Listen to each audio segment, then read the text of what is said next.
All right, guys, I don't know what is dedication if it's not me on Sunday evening about 6:30 p.m.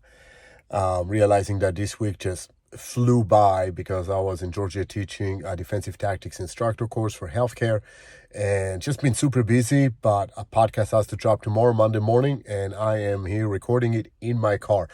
And I'm in my car for two reasons. One of them is obviously just because I'm running out of time and I'm running errands. I'm out with the kids, and this is the only time I would have to record the podcast. But more importantly, is the fact that I actually wanted to address a question that came out a few times actually this past week. I got messages from a few different people asking me the same exact question, and because I can relate to it, I figured I will make a podcast about it. So today's topic is going to be how do you prepare your teens who are getting driver's license or starting to hang out with people who are driving, and how to get them ready to address potential risks associated with this new endeavor that they're going on.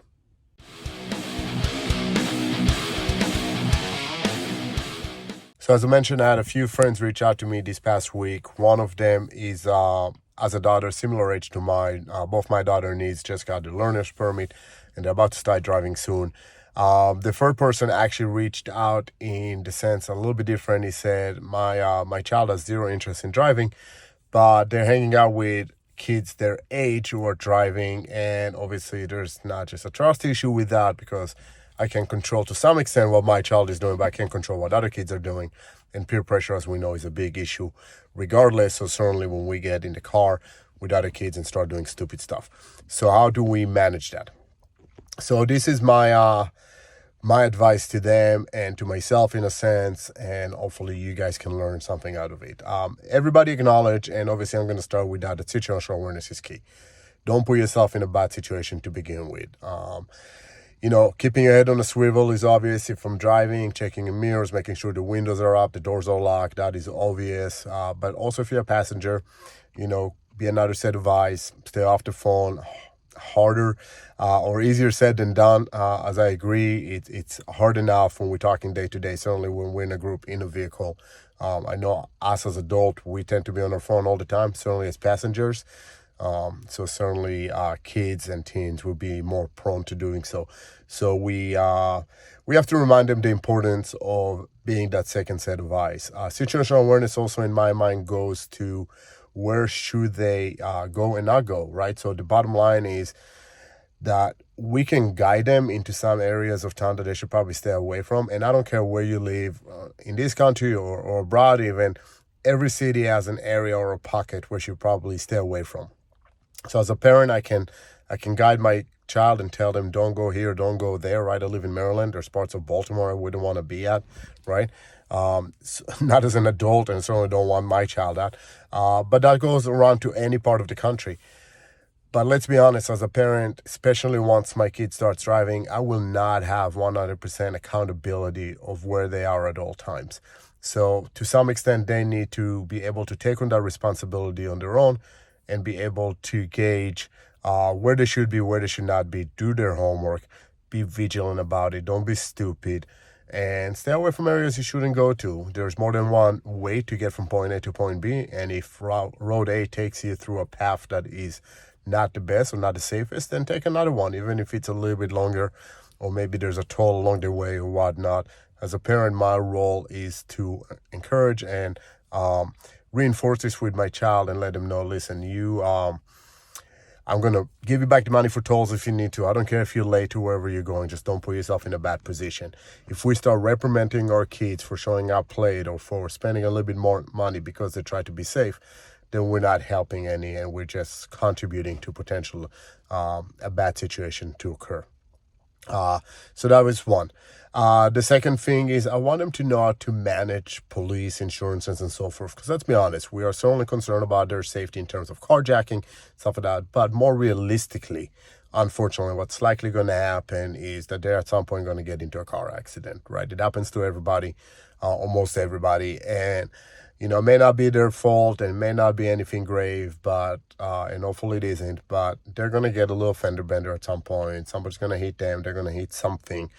Whatever it is, they need to know how to call 911, what information to provide, how to ask someone for their insurance and license, how to provide their own and registration, and how to take pictures. So they need to learn all of that because, again, that's realistically what's going to happen. And it's amazing how kids today don't know how to do so, right? We can't expect them to replace a tire. We certainly can't expect them to manage themselves correctly when it comes to a little bit of stress because they just were in an accident, right? Adrenaline is dumping. They're not thinking straight. They're probably frantically panicking, even if it's over the smallest thing. So just giving them a checklist or a process to go by is going to make their life easier and give you some peace of mind. So if you even want to print it out, put it in the glove compartment with the registration and proof of insurance. So when they, God forbid, need it, it's there and they just have to go down the list and check things off. That's the easiest way to handle it. A lot of the insurance companies now, through the applications, actually have it on the app itself. They'll guide you through it. So just make them familiar with it, where to look for it, what to do. That's going to help them a lot when they're not thinking in the clearest manner, right? So that is number 2. With that, I would say, because the conversation typically goes to self-defense and kind of carjacking, but I'm more interested in my child knowing basic trauma care. So my child, the one that's about to drive, actually sat through our trauma or emergency urban trauma care class and knows how to put tourniquets and chest seals and how to splint. So I'm going to turn the light back on because I know it just turned off, and it's not turning on, I guess, because my car is not running. Anyways, she knows how to do all of that because, God forbid, if she gets into an accident, if she comes across a scene, I know that as a good Samaritan, she will know what to do to save lives, and certainly her own, God forbid, if she ever had to. So more importantly, in my mind, they're teaching them how to address a carjacking event. And again, we're just talking statistically or numerically what's more likely to happen, teaching them how to render first aid and specifically trauma care is super important. So I would spend some time on that. The conversation came up to tools, right? So one individual stated that he provided his daughter with OC, with pepper spray, right? With a high decibel whistle, those kind of rape whistles that people have, and some additional tools. I can't remember the list off the top of my head. I apologize. But this is the thing. I'm actually not a big fan of pepper spray, of OC. I'm not a fan of it in general, and there's a lot of reasons for it. But certainly not in the confined environment of a vehicle. So if we are worried about carjacking, let's be honest, the criminal element has probably been exposed to that pepper spray where your daughter or son probably have not. And if you use it, you're going to end up being contaminated yourself, even if you use the gel.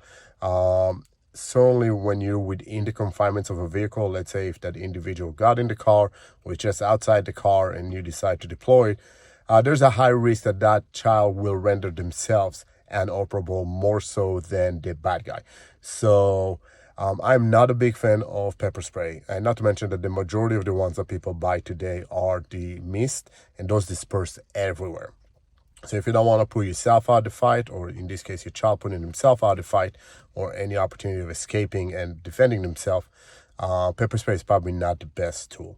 Better yet is to teach them how to call 911 from their cell phone and how to get help there as soon as possible. Having some mechanisms such as OnStar or real lifetime GPS tracking, that is probably a lot more important and beneficial than that sort of pepper spray.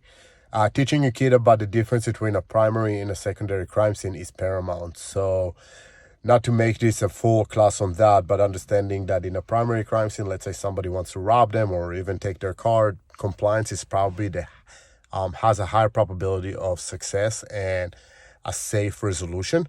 So if you have the opportunity to just give them whatever they want and walk away, then do so. But if you are being moved to a secondary location, let's say somebody gets in the car with them and forces them to drive, or somebody pushes them into the car or into a different car, then they have to do whatever they need to do to escape. Statistically speaking, those do not end up well. And their chance of survival is actually higher fighting them right there at that point, at that location. So teaching that to your child is paramount. Obviously, firearms are out of the question for these kids. They're 16, 17 years old. So in all states, as far as I know, that is still illegal. If your child is slightly older than that, 21, it's only something you want to consider. But The same goes to any tool, whether it's being a pepper spray, a knife, or a firearm, right? There's got to be proper training that goes with it. It's not just the tool, right? If you buy pepper spray, I would like that child to learn how to use it, and I would like them to be exposed to it as well so they know how it affects them. If you give them a blade or a knife, they need to know how to fight with it. Otherwise, they will just have it taken away and used against them. And same goes to a firearm. Listen, you're asking a child to have the mental capacity to harm another human being, something that even the military sometimes have difficulties teaching.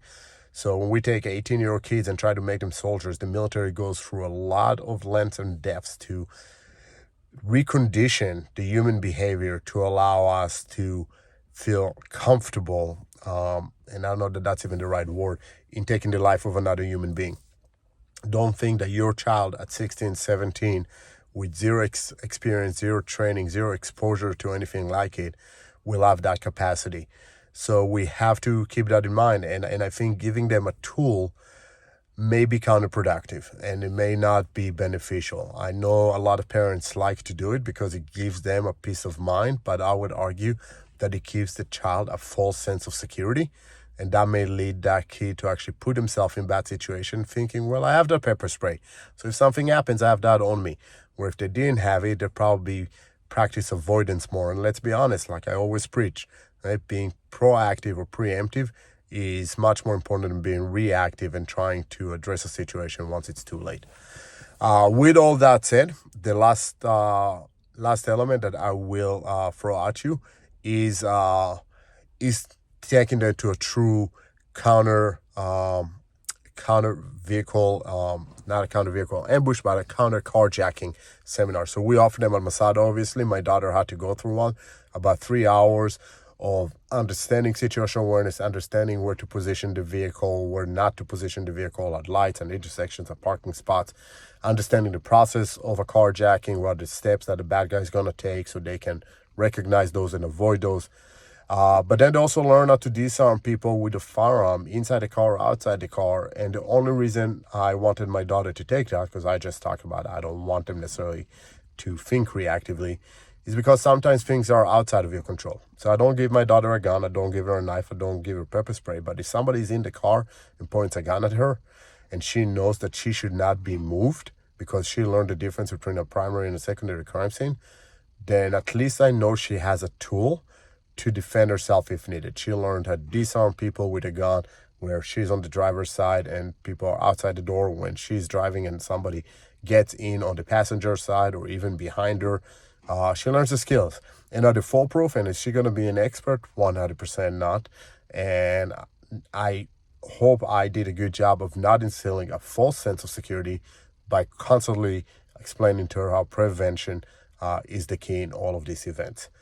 So again, I thought this was an important discussion because this just happened to have come up multiple times this past week. And since I found myself in that boat and we talk about parenting a lot and raising savages, I figured this would be timely and appropriate. So if you have a child that is in their late teens and about to get their driver's license or permit, please listen to this.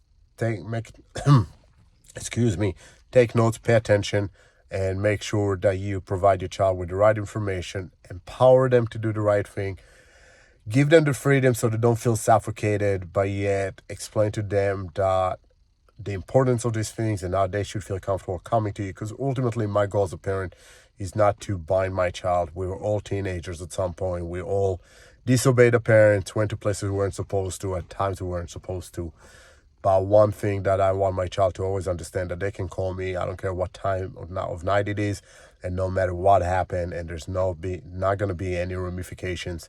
I just want her to be safe, and if she finds herself in a bad position at a bad time, at a bad place, that she'll feel comfortable to pick up the phone and call me and not be afraid or hide and potentially put herself in a worse situation because of it. So our role as parents, more than anything, is to empower our kids to feel safe, to feel comfortable, and then not to be stupid. And hopefully by us doing that, we averted most potential issues that would come with it. So I hope this was beneficial for you. As always, feel free to message me if you have any specific questions. You can use any of our platforms from Instagram to Facebook to LinkedIn or YouTube, obviously. And as always, stay savage.